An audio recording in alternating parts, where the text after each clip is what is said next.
everybody, welcome to my channel. My name is Sharon and this is a channel that is dedicated to all things related to narcissism. I've been married to a covert narcissist for almost 20 years. I'm separated from him now, and what I do with this channel is I use my real life experiences to get information out there to people about what narcissism really is, what it looks like, what it does to you, and what it does to your family. In today's video, I'm going to be talking about covert narcissists and finances. If you are in a relationship with a covert narcissist, if you think maybe possibly you're in a relationship with a covert narcissist, I cannot ask you in strong enough terms to please pay attention to this video. You are in financial jeopardy. Covert narcissists are absolute financial disasters. And when I say that, I don't mean that they're late paying bills sometimes or, every once in a while they bounce a check. That's bad enough, but that's nothing compared to what a covert narcissist is capable of and, more importantly, willing to do. They will cause you to lose your home. You will see your car towed out of the driveway because they're not paying the car loan. You will see your husband, your wife, steal money from your children to cover bills because they don't have any responsibility, no morals, no dignity. They will do everything, anything to take care of their immediate needs. Nobody else matters. It is so crucial to understand that. When people hear about narcissists, typically they think of the overt narcissist. So those are the narcissists that right to your face would tell you that they're better than you, better looking than you, smarter than you, more successful than you could ever hope to be. They deserve the best tables at restaurants. They should fly first class, that type of thing. However, the overt oftentimes is financially successful. They end up being CEOs of companies, other important people that make a lot of money. So they're jerks. But in general, they take care of their family financially. Covert narcissists are nothing like that. They have no drive, no ambition. They do not take care of their families. They have no responsibility. However, they still, like the overt, believe that they are better than everybody else, believe they deserve the best, and they will live that life. They'll live it on credit, on other people's money. They don't care. So when you're with someone like this, you are with somebody that is, it's almost like a little kid. Picture like a 5-year-old dressed up in a superhero outfit or a princess outfit. They are pretending to be a superhero or a princess, and they want you to go along with it because they say so. That's like a covert narcissist. They want you to go along with it. They want you to believe really that they are the most successful person at their office, that they could never, nobody could get by without them, that they're the best husband, the best father. They want you to just believe it because they want you to believe it. There's nothing beneath the surface. Now, when your 5-year-old is doing that, it's cute. It's not cute when it is your 45-year-old husband, your 45-year-old wife. That's what they're doing. They are living a secret life. If they are a covert narcissist, you don't know them. You know a fake image.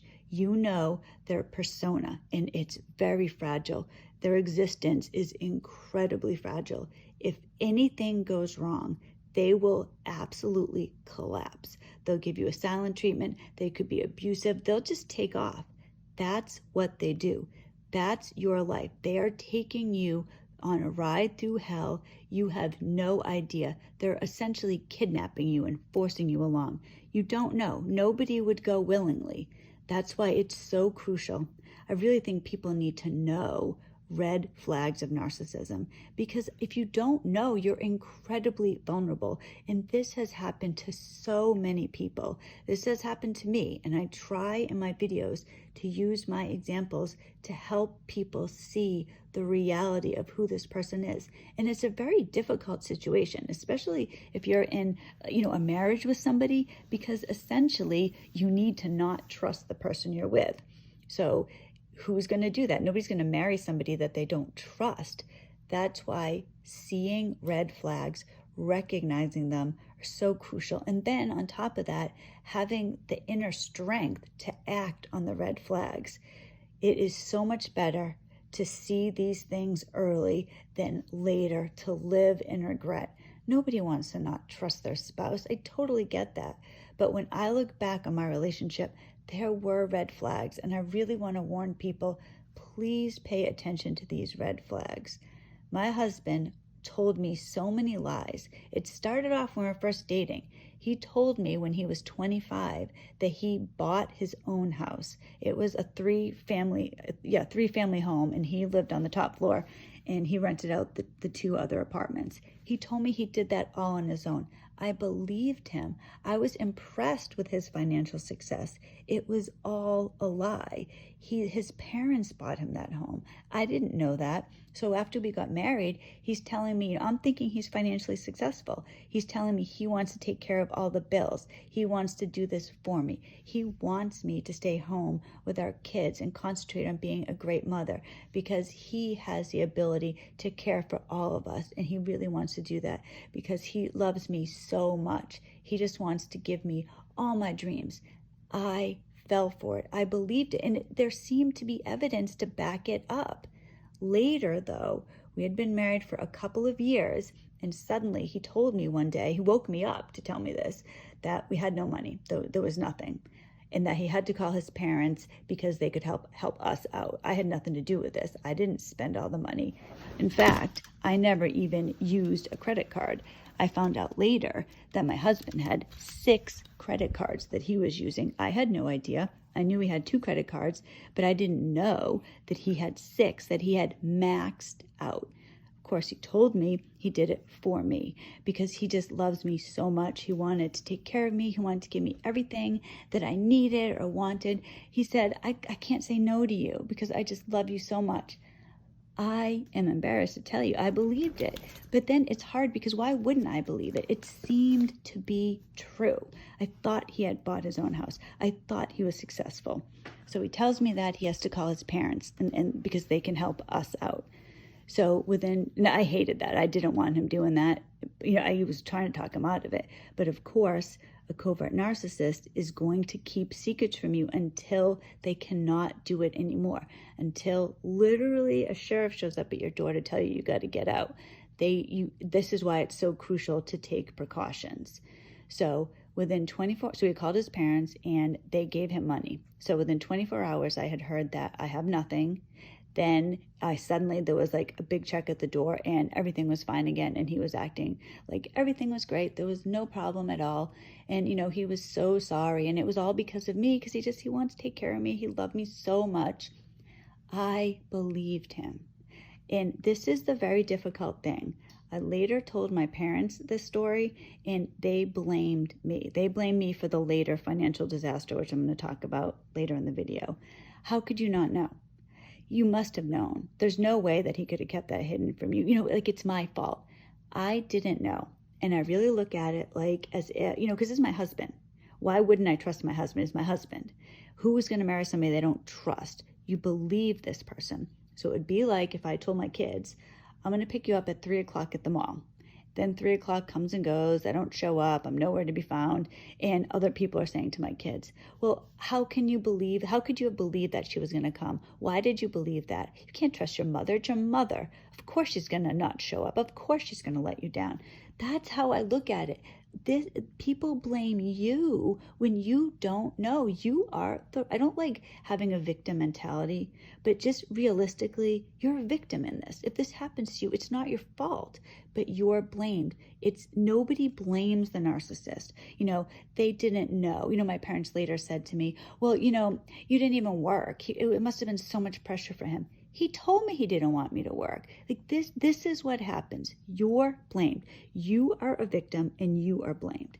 In retrospect, I look back and I wish I had seen that as a red flag. I wish I had recognized, okay, he was willing to put our family in jeopardy. What happens if his parents didn't give him the money? He was willing to let us lose our home or have severe issues because he could not control his spending. He wanted something and he was going to get it.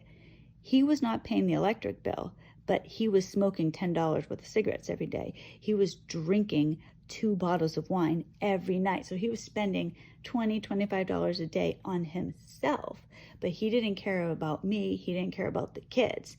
I wish I had recognized this then, but I was in shock. I had no idea. Suddenly he throws this on me. It's all cleared up in 24 hours. And he's sorry. He didn't mean to. It's never going to happen again. So the moral of the story is I believed him.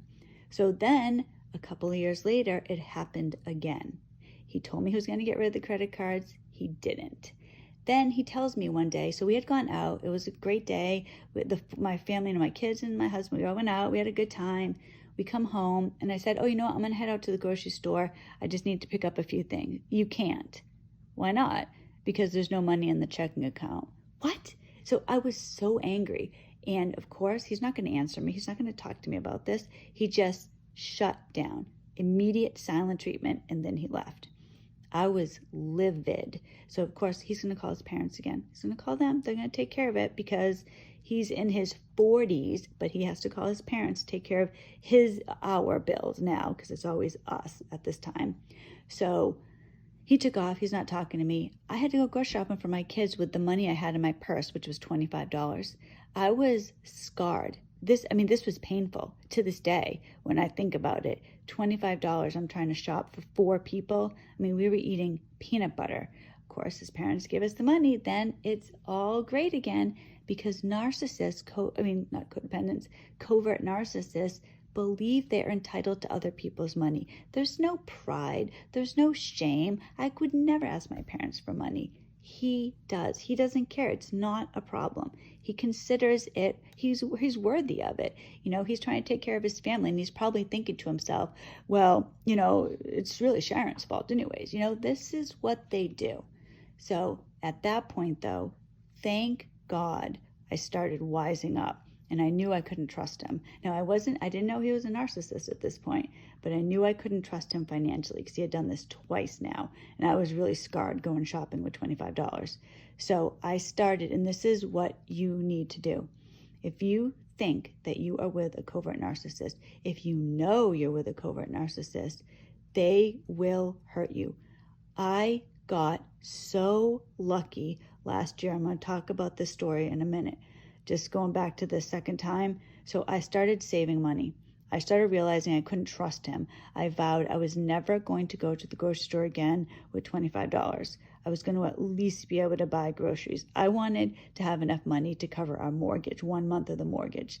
So I started saving money.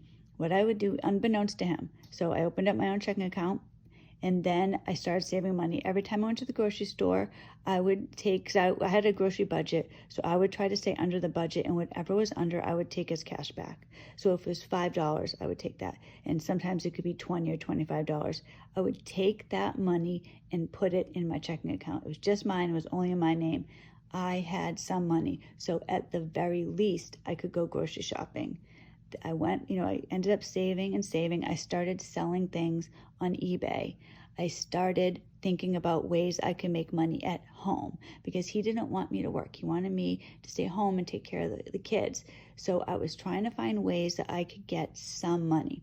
Over time, I saved $3,000, and I got 2 credit cards in my name only. I had them in case of an emergency. I knew I didn't trust him. Now, I didn't know he was a covert narcissist, but thank God I saved this money up, because last year I had an absolute disaster befall me because of my husband. The last 2 years, I made other videos about this. My channel is really based on this. My husband has really started sliding downhill severely. He is he's in very poor mental state. So last year, about a year ago, he started really ignoring me all the time. So last December, I told him one day, I was like, I can't take this anymore. I cannot take you ignoring me and being so cruel. You have to leave the house if this is how you're going to be. He lost it. He started banging his head against the wall. He started screaming and yelling that I was abusing him right in front of our kids. He's banging his head on the wall. He's screaming and yelling. I was terrified. I didn't know what he was capable of doing. I thought he might hurt us, so I had to call 911. 911 comes, ambulance comes, he's bloody, he's a mess because he's banging his head on the wall. He blamed me. He told them I was beating him up. Now, it wasn't true. He was doing it right in front of my kids, witnesses, everything. He was out of his mind. Covert narcissists have such a fragile sense of self. There's no reality. Everything has to go perfectly well or they will lose it. I started waking up. It really started when that second time when he told me that we didn't have any money. And then I started saving money over time. And then especially the last 2 years, I started to wake up and I wasn't putting up with it, because in the past I never would have kicked him out of the house. I would have just put up with it. I stopped doing that. Thank God. And thank God I had some money, because the really bad thing is coming up. So he had to leave the house. The police got him out of the house. But because he had accused me of assaulting him, Child Protective Services got involved. So the next day I get a call from Child Protective Services. I've been accused of domestic violence. There was domestic violence in my home. They had to check this out. And I do understand that, but I was innocent. So that was a huge stress on me. Then it turns out, without him home, without him confiscating bills, and this happened before I kicked him out. So this was not a revenge thing. He stopped paying all bills. He just didn't pay them. If I hadn't kicked him out of the house, if this terrible event didn't happen, we might have lost our home. I don't know what he would have done. He stopped paying every single bill. He didn't pay the mortgage bill. He didn't pay the electric bill. He didn't pay the propane bill. He didn't pay the cable bill. He didn't pay the phone. Nothing. Not one thing. I started getting all these bills in the mail. He wasn't paying the mortgage. They were going to, if I didn't pay the mortgage bill in 15 days, they were going to begin foreclosing my home. I thought I was going to die. I can't even tell you how horrible it was. It was terrible. I had Child Protective Services coming over my house.